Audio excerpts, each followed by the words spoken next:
John was trying to essentially copy the drum machine for a lot of this. And he just, obviously is much better than a drum machine. So he added his little touches, which were great. I thought, really cool. And he also sped up like over and over again.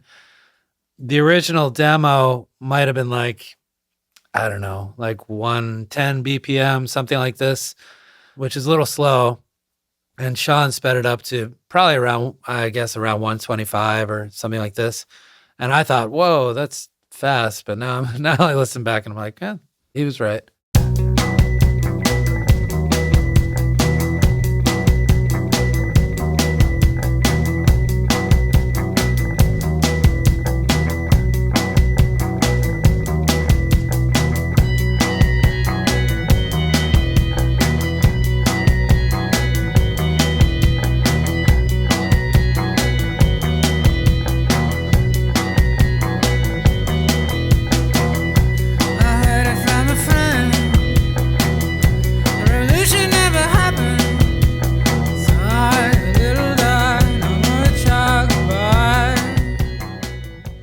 Yeah, over and over again, I wrote, that was a complete song that I brought to them. One thing that I do remember was I played that bass line, which I was pretty proud of. I liked that bass line. And all the synths, I liked magnetic fields a lot of the time, and I liked the counter melodies that they created with synths. And I thought it really kind of like, things were kind of like crossing over one another. So the vocal has its own melody, and then there's one synth, and then there's another one. So I just kind of added all this stuff. But one thing that I also had on the original demo, which we tried to do in the studio, I had two basses going at the same time, which is weird and probably would have gotten muddy if we really did it.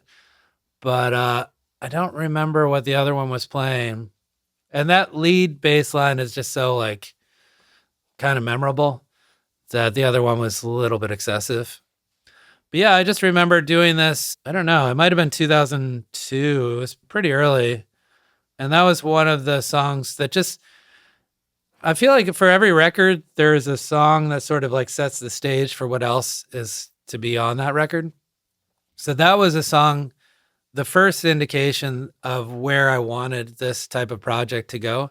For me, I had it in my head, two big heroes of mine were like Brian Eno on one side, essentially, and like Bob Dylan on another. So I wanted it to be like experimental and like touch on synthesizers, but also to have like a true songwriting feel to it.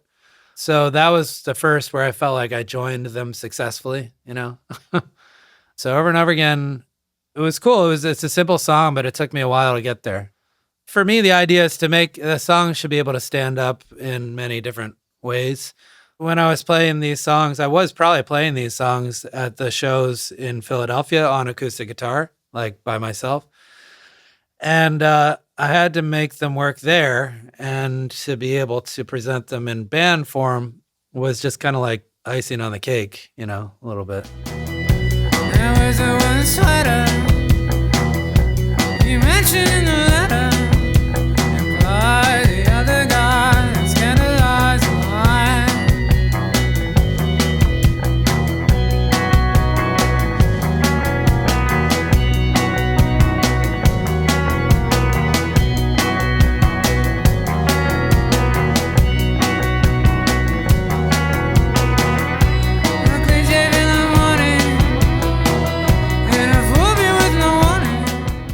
Well, it's funny. Like I studied piano and then guitar, and I never thought I could sing, or I never was comfortable singing.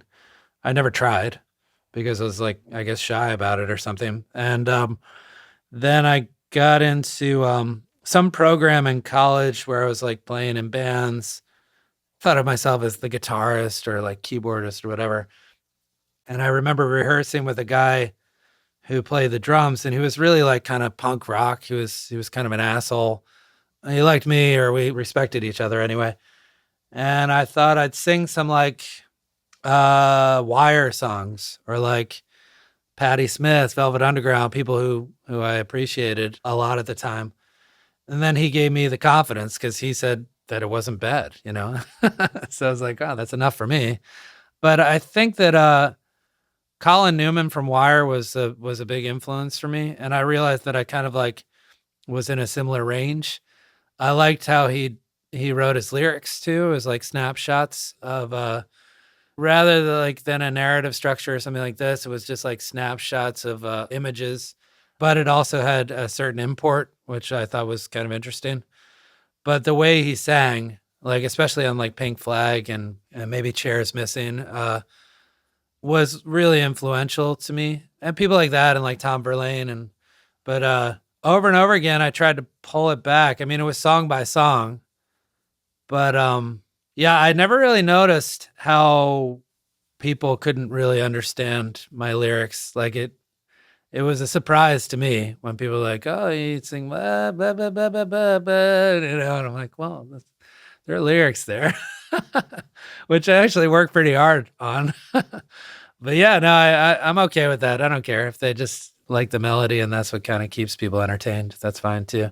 And then if they want to dig deeper, I'm not ashamed by the lyrics. So, I mean, that's what I was getting from everywhere. Like when I was playing my solo shows, when I was playing live shows with the band, that was the focal point. And that's essentially what I wouldn't say the thing that separates the band from others at the time, but it was like maybe the most obvious kind of like aspect of this project that like would stand out to people, you know. And you know, I get it. I had a freaky voice, but I, you know, I was hitting the notes.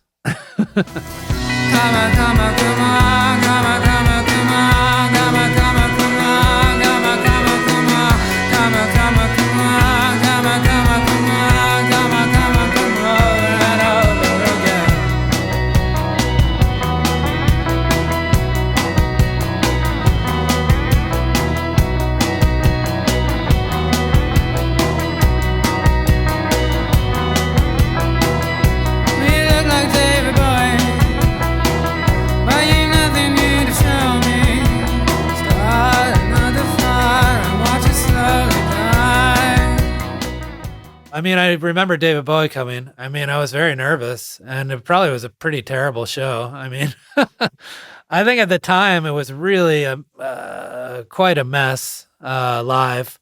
So I think Bowie probably just, I don't know. I guess he liked the album. I was flattered. I didn't meet him. You know, some other people like David Byrne. He came to a couple shows, and I did meet him. He's super nice, and like a lot of, I've been lucky enough to meet several of my heroes, but I didn't meet David Bowie. Maybe he didn't like what he heard. I don't know. It would be tough if it weren't like a pretty direct tribute to him, I guess, you know. So I think it's kind of cool. Like, but I didn't know where he was, as I recall. I don't know where he was sitting or anything like this. So I wasn't like, you look like David Bowie. You over there with the hat.